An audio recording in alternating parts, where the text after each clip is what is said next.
Welcome to UD solution.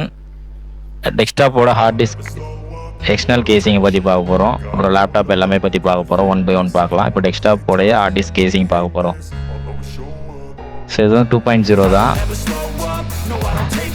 So ஒரு box open பண்ணோம் அப்படின்னா அதில் வந்து அடாப்டர், டேட்டா கேபிள், எக்ஸ்டர்னல் கேசிங்கோட ஹவுசிங் கொடுத்துருப்பாங்க. ஸோ அது ஓப்பன் பண்ணி நம்ம வந்து டெஸ்க்டாப் ஹார்ட் டிஸ்கோட டேட்டா அது நம்ம பர்சனலாக எக்ஸ்டர்னல் ஹார்ட் டிஸ்க்காகவும் யூஸ் பண்ணிக்கலாம்.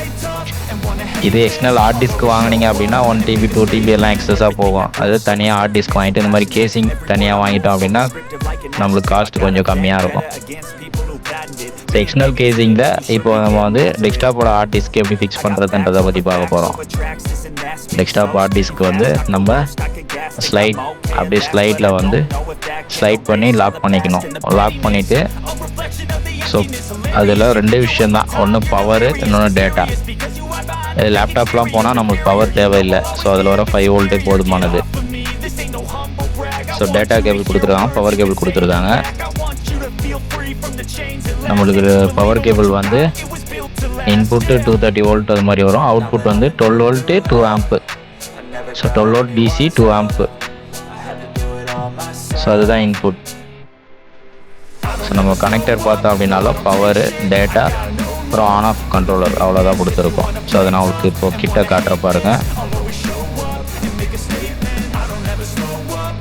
ஓகேங்களா? So data, power, on off. So இந்த 3 விஷயந்தான் இருக்கும். ஏன்னா இது பெரிய ஹார்ட் டிஸ்க்ன்றதால நம்ம வந்து பவர் சப்ளை வந்து தனியாக தான் கொடுக்கணும். ஸோ டேட்டா, பவரு,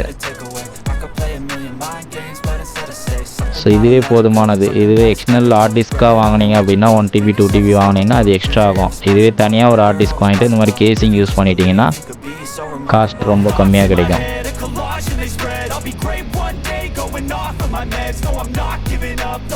ஸோ அவ்வளோதான். இது வந்து நம்ம ஆன் பண்ணோம், பவர் கொடுத்து ஆன் பண்ணால் ஒரு LED மட்டும் பிளிங்க் ஆகும். இது டேரெக்டாக நம்ம லேப்டாப்பில் கனெக்ட் பண்ணால் டேட்டா வந்து என்ன இருக்கோ அந்த டேட்டா வந்து காட்டும்.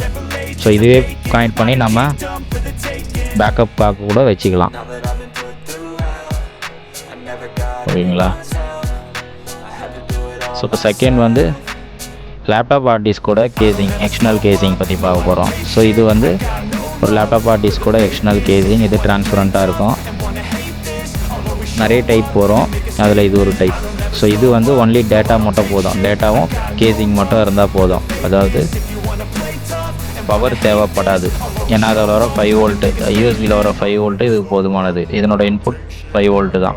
ஆனால் டெஸ்க்டாப் ஹார்ட் டிஸ்க்கு 12 வோல்ட் இன்புட். ஸோ இதுவும் அதே மாதிரி ஸ்லைடு தான். ஹார்ட் டிஸ்க் வச்சு ஸ்லைட் பண்ணோம் அப்படின்னா டைரெக்டாக நம்மளுக்கு லாக் ஆகிடும். ஸோ சப்போர்ட் ஒரு ஸ்பாஞ்ச் கொடுத்துருப்பாங்க, அது லாக் ஆகணும். வேணும்னா வச்சுக்கலாம், இல்லைன்னா வேணும்னா விட்டுடலாம்.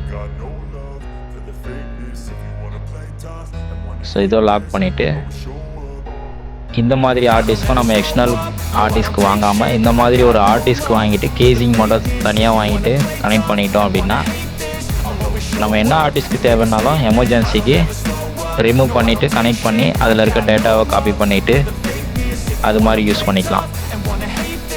ஒரு பர்மனெண்ட்டாக இல்லாமல் நம்ம எடுத்து யூஸ் பண்ணிக்கிற மாதிரியும் இருக்கும். வேறு ஹார்ட் டிஸ்க் வேணும்னாலும் போட்டுக்கலாம். ஸோ இது ஹார்ட் டிஸ்க், லேப்டாப் ஹார்ட் டிஸ்கோட எக்ஸ்டர்னல் கேசிங். நெக்ஸ்ட் இதுக்கு அட்வான்ஸ் பார்த்தீங்கன்னா M.2. M.2க்கு external casing. So M.2 hard disk வந்து நமக்கு லேப்டாப்பில் ஹார்ட் டிஸ்க் எதுனா டேட்டா தேவைப்படுது அப்படின்னா இது மாதிரி ஒரு எக்ஸ்டர்னல் கேசிங் வாங்கி டேட்டா ட்ரான்ஸ்ஃபர் பண்ணிக்கலாம். ஸோ இதுக்கும் வந்து ஒரு டேட்டா கேபிள், கேசிங்கில் ஒரு PCB போர்டு கொடுத்துருப்பாங்க. ஸோ இது பார்த்தீங்க அப்படின்னா இது M.2 SSD சரிங்களா? ஸோ இப்போ அதுக்கு என்ன பண்ணணும், அதுக்கு உள்ளே வந்து சம்டைம்ஸ் ஸ்க்ரூ போட்டிருப்பாங்க, சிலது ஸ்க்ரூ போடாமல் இருக்கும். இப்போ அதை ரிமூவ் பண்ணோம் அப்படின்னா உள்ளே ஒரு PCB போர்டு இருக்கும். அதில் நம்ம M.2 ஃபிக்ஸ் பண்ணி செக் பண்ணுற மாதிரி இருக்கும். ஸோ பார்த்தீங்கன்னா தெரியும் M.2 சப்போர்ட்டட்.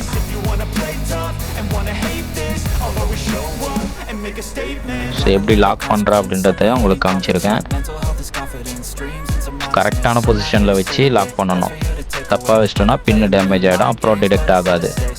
ஸோ இப்போதைக்கு செக் பண்ணுறதுக்கு நம்ம அப்படியே இன்செர்ட் பண்ணிக்கலாம்.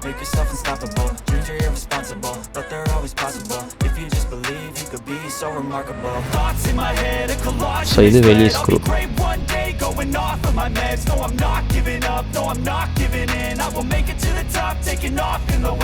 ஸோ இதுக்கும் டைப் சி டேட்டா கேபிள் கொடுத்துருக்காங்க. ஸோ இப்போ அவ்வளோதான், ஜஸ்ட் ஒரு பென்ட்ரைவ் மாதிரி ஆகிடுச்சு. நம்ம இதில் என்ன சைஸ் வேணாலும் போட்டுக்கலாம், 128, 256, 512 எதுனாலும் போட்டுக்கலாம். நெக்ஸ்ட் NVMe, M.2 NVMeன்னு சொல்லுவாங்க.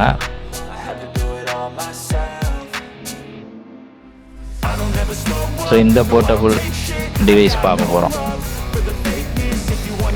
ஸோ இதுலேயே பார்த்தீங்கன்னா ஒரு டேட்டா பிசிபி அவ்வளோதான் கொடுத்துருப்பாங்க. ஸோ அந்த M.2ல் இந்த NVMe போட்டால் வேலை செய்யாது. ஸோ அது செப்பரேட்டாக இருக்கும். ஆனால் இது வந்து M.2 சப்போர்ட்டட், NVMe சப்போர்ட்டட், ரெண்டுமே சப்போர்ட் பண்ணோம். So M.2 and NVMe 2-in-1 ரெண்டுமே சப்போர்ட் பண்ணோம்.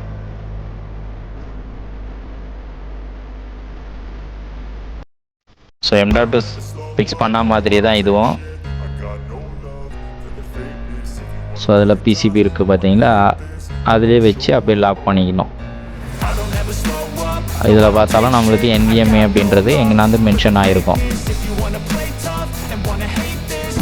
அது பார்த்து தான் நம்ம பண்ண முடியும். ஸோ இப்போ பார்த்தீங்கன்னா NVM எக்ஸ்பிரஸ்ன்னு போட்டிருக்கலையா, அதான் NVMe.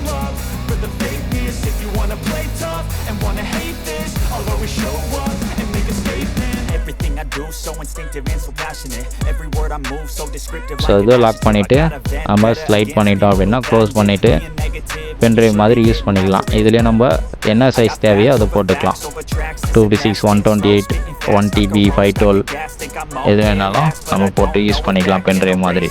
இல்லை டேட்டா எதனா காப்பி பண்ணோம் அப்படின்னா கூட லேப்டாப்பில் எடுத்து இதில் ஃபிக்ஸ் பண்ணி டேட்டா ட்ரான்ஸ்ஃபர் பண்ணிக்கலாம். ஓகே, தேங்க்ஸ் ஃபார் வாட்சிங். I want you to hear words, you can say them back. I want you to feel free from the chains at last, and to believe in what you got, it was built to last, yeah. Now that I've been put through hell, I never got any